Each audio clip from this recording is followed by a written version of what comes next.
ಶ್ರೀ ಗುರುಭ್ಯೋ ನಮಃ ಪರಮಗುರುಭ್ಯೋ ನಮಃ ಶ್ರೀಮದಾನಂದತೀರ್ಥಭಗವತ್ಪಾದಾಚಾರ್ಯ ಗುರುಭ್ಯೋ ನಮಃ ಹರಿ ಓಂ.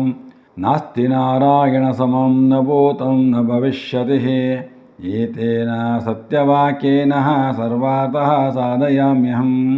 2025ನೇ ಇಸವಿ ಆಗಸ್ಟ್ ತಿಂಗಳಲ್ಲಿ ಮಿಥುನ ರಾಶಿಯವರ ಮೇಲಾಗುವ ಫಲಗಳ ಬಗ್ಗೆ ಒಂದು ವಿಚಾರವನ್ನು ಮಾಡೋಣ. CS ಅಷ್ಟೋನ್ ವೀಕ್ಷಿಸುವ ವೀಕ್ಷಕರಿಗೆ ಆತ್ಮೀಯ ಸ್ವಾಗತ. ನಮ್ಮ ಚಾನಲನ್ನು ಸಬ್ಸ್ಕ್ರೈಬ್ ಮಾಡಿಕೊಳ್ಳಿ, ಎಲ್ಲರಿಗೂ ಶೇರ್ ಮಾಡಿ. ಈ ಮಿಥುನ ರಾಶಿಯವರಿಗೆ ಸರ್ಕಾರದ ಕೆಲಸ ಕಾರ್ಯಗಳಿಂದ ಧನ ಸಂಪಾದನೆ ಆಗುವಂಥ ಯುಗ ಬಹಳ ಚೆನ್ನಾಗಿದೆ. ಸರ್ಕಾರದ ಬರಬೇಕಂತ ಹಣಗಳು ಹುಡುಕಿಕೊಂಡು ಬರ್ತದೆ ನಿಮಗೆ. ಮತ್ತು ಸರ್ಕಾರದ ಕಡೆಯಿಂದ ಹಾಗೂ ತಂದೆಯಿಂದ ಸಹಾಯಗಳು ಧನಾಗಮಗಳಾಗುವಂಥ ಯುಗ ಬಹಳ ಚೆನ್ನಾಗಿದೆ. ತಂದೆನೂ ಸಹಾಯ ಮಾಡ್ತಾರೆ, ಸರ್ಕಾರವೂ ಸಹ ನಿಮಗೆ ಸಹಾಯವನ್ನು ಮಾಡ್ತಾರೆ. ಯಾರು ರಾಜಕೀಯದಲ್ಲಿದ್ದೀರಿ ಅಂಥವರಿಗೆ ಉನ್ನತ ಸ್ಥಾನಮಾನಗಳು ಬರುವಂಥ ಯುಗ ಚೆನ್ನಾಗಿದೆ. ಭಾಳ ದೊಡ್ಡ ಉದ್ಯೋಗಗಳು ಸಿಗ್ತದೆ ಮತ್ತು ಹಾಗೆ ನಿಮಗೆ ಒಂದು ಜವಾಬ್ದಾರಿಯು ಪ್ರಾರಂಭ ಆಗ್ತದೆ. ನೀವು ಧೈರ್ಯದಿಂದ ಸಾಹಸ ಕಾರ್ಯವನ್ನು ಮಾಡಿ ವ್ಯವಹಾರಗಳಲ್ಲಿ ಎಲ್ಲ ಕ್ಷೇತ್ರಗಳಲ್ಲಿ ಜಯ ಸಾಧಿಸುವಂತಹ ಯೋಗ ನೋಡಿರಿ. ಆ ಒಂದು ಯೋಗ ಬಂದಿದೆ ಈಗ. ಅಂದರೆ ಉನ್ನತ ಅಧಿಕಾರವೂ ಸಿಗ್ತದೆ, ಅದನ್ನು ಸರಿಯಾಗಿ ಬಳಸಿಕೊಂಡು ಬೆಳೆಯುವಂತಹ ಒಂದು ಚಾನ್ಸಸ್ಸು ಭಾಳ ಚೆನ್ನಾಗಿದೆ ಮಿಥುನ ರಾಶಿಯವರಿಗೆ. ಸೋದರ ಸೋದರಿಯರಿಗೆ ಉದ್ಯೋಗದ ಅಥವಾ ಹಣದ ಸಹಾಯವನ್ನು ಮಾಡುವಂಥ ಚಾನ್ಸಸ್ಸು. ಸಹಾಯ ಮಾಡಿರಿ, ಅದು ಒಳ್ಳೆಯದಾಗ್ತದೆ. ಮತ್ತು ಸ್ವಲ್ಪ ವಿನಯದಿಂದ ಮಾತಾಡಿ ಎಲ್ಲರ ಸಹಕಾರಗಳನ್ನು ಪಡಿತೀರಿ ನೀವು ಮಾತಿನಲ್ಲಿ. ಮತ್ತು ಅನೇಕ ಭೋಜನ ಕೂಟಗಳಲ್ಲಿ ಭಾಗವಹಿಸುವಂಥ ಚಾನ್ಸಸ್ ಜಾಸ್ತಿ ಇದೆ ಮಿಥುನ ರಾಶಿಯವರು. ಭೂಮಿ ಮನೆ ಆಸ್ತಿ ಸಂಪಾದನೆಗೆ ಆಗಾಗ ಸ್ವಲ್ಪ ವಿಘ್ನ ಬರ್ತದೆ, ನೋಡ್ಕೊಂಡು ಕೆಲಸವನ್ನು ಮಾಡಬೇಕಾಗ್ತದೆ. ಸಹೋದ್ಯೋಗಿಗಳು ಶತ್ರುಗಳಾಗುವಂಥ ಚಾನ್ಸಸ್ ಜಾಸ್ತಿ ಇರ್ತದೆ. ಉದ್ಯೋಗದಲ್ಲಿ ನಿಮ್ಮ ಕರ್ತವ್ಯ ಎಷ್ಟೋ ಅಷ್ಟೇ ಮಾಡಬೇಕು, ಬೇರೆ ವಿಚಾರವನ್ನು ಮಾಡೋಕ್ಕೆಲ್ಲ ಹೋಗಬಾರ್ದು. ಸತಿಪತಿಗಳಲ್ಲಿ ಸ್ವಲ್ಪ ವೈಮನಸ್ಯಗಳು ಉಂಟಾಗ್ತದೆ, ಸ್ವಲ್ಪ ನೋಡಿಕೊಂಡು ಮಾತಾಡಿ ಮನೆಯೊಳಗೆ. ಮತ್ತು ವ್ಯವಹಾರಗಳಲ್ಲಿ ಸಿಕ್ಕುಗಳಾಗುವಂಥ ಚಾನ್ಸ್ ಇರ್ತದೆ. ಗುಪ್ತ ಶತ್ರುಗಳು ನಿಮ್ಮಲ್ಲೇ ಇರ್ತಾರೆ, ನಿಮಗೆ ತೊಂದರೆ ಕೊಡುವಂಥ ಶತ್ರುಗಳು ಇರ್ತಾರೆ, ಭಾಳ ಎಚ್ಚರವಾಗಿರಬೇಕು.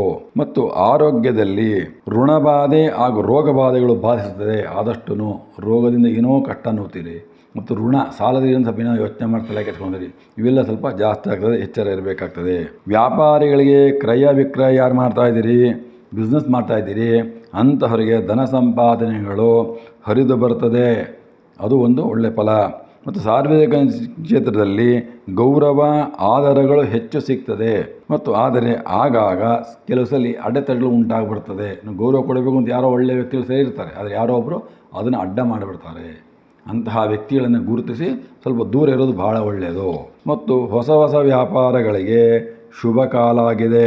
ಏನಾದ್ರು ಹೊಸ ಬಿಸ್ನೆಸ್ಸು ಹೊಸ ವ್ಯವಹಾರ ಮಾಡಬೇಕು ಅಂದರೆ ಇವಾಗ ಶುರು ಮಾಡಿರಿ, ಒಳ್ಳೆ ಅನುಕೂಲವಾಗುತ್ತದೆ. ಸೋದರ ಮಾವನಿಂದನೂ ಸಹ ಧನ ಲಾಭಗಳಾಗುವಂಥ ಚಾನ್ಸಸ್ ಚೆನ್ನಾಗಿದೆ. ಮತ್ತು ವಿದ್ಯಾರ್ಥಿಗಳಿಗೆ ಬಹಳ ಉತ್ತಮ ಕಾಲ, ಉತ್ತಮ ಅವಕಾಶಗಳು ಹೆಚ್ಚು ಹೆಚ್ಚು ದೊರೆಯುತ್ತದೆ. ಹಾಗಾಗಿ ವಿದ್ಯಾರ್ಥಿಗಳು ಅದನ್ನು ಸರಿಯಾಗಿ ಬಳಸ್ಕೊಳ್ರಿ. ನೀತಿವಂತರು ಕೊಂಡುಕೊಂಡು ನಡಿಬೇಕಾಗ್ತದೆ. ನೀವು ಒಳ್ಳೆಯ ವ್ಯಕ್ತಿಗಳ ಸಂಬಂಧ ಮಾಡಬೇಕಾಗ್ತದೆ. ಯಾರು ಉನ್ನತ ಗೌರವಗಳಿರ್ತಾರೆ, ಉನ್ನತ ವ್ಯಕ್ತಿಗಳಿರ್ತಾರೆ ಅಂತ ಆದರ್ಶಗಳನ್ನು ನೀವು ಪರಿಪಾಲನೆ ಮಾಡೋದ್ರಿಂದ ಒಳ್ಳೆಯ ಬೆಲೆ ಬರ್ತದೆ ನಿಮಗೆ. ಇದರಿಂದ ಏನಾಗ್ತದೆ, ಗೌರವಾನ್ವಿತವಾದ ವ್ಯಕ್ತಿಯಾಗಿ ಒಂದು ವಿದ್ಯೆಯನ್ನು ಉನ್ನತ ಮಟ್ಟದಲ್ಲಿ ನಡೆಸ್ತೀರಿ ನೀವು. ವಿದ್ಯಾರ್ಥಿಗಳು ಇದನ್ನು ಭಾಳ ವಿಶೇಷ ನೋಡ್ಕೋಬೇಕು ನೀವೆಲ್ಲ.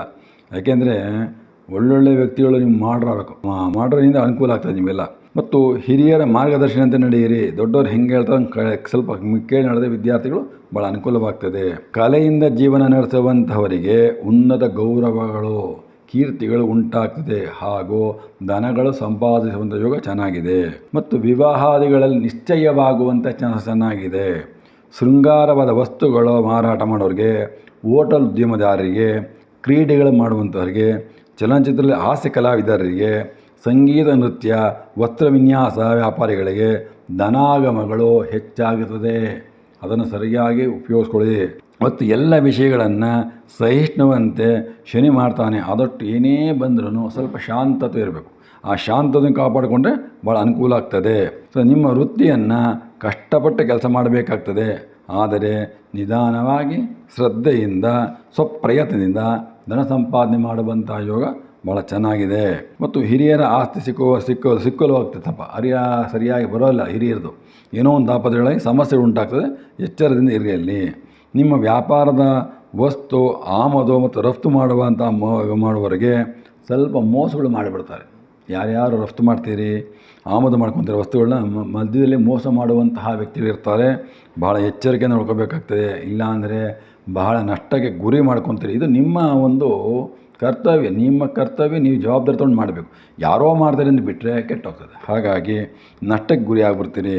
ನಿಮ್ಮ ಅಭಿವೃದ್ಧಿಗೆ ಮತ್ತು ಎಲ್ಲ ಕೆಲಸ ಕಾರ್ಯಗಳು ಸುಸೂತ್ರವಾಗಿ ಆಗಬೇಕು ಅಂದರೆ ವಿಶೇಷವಾಗಿ ಗಣಪತಿಯ ಪ್ರಾರ್ಥನೆಯನ್ನು ಮಾಡುವಂತಹದ್ದು, ಗಣಪತಿಗೆ ಗರಿಕೆಯನ್ನು ಅರ್ಪಿಸುವಂತಹದ್ದು, ಪ್ರತಿನಿತ್ಯ ಗಣಪತಿ ದರ್ಶನವನ್ನು ಮಾಡಿ ಯಾರು ಹೋಗ್ತೀರಿ ಅಂಥವರಿಗೆ ಈ ತಿಂಗಳಲ್ಲಿ ಯಾವುದೇ ರೀತಿಯಾಗಿ ತೊಂದರೆಗಳು ಬರೋದಿಲ್ಲ. ನಮಸ್ಕಾರಗಳು.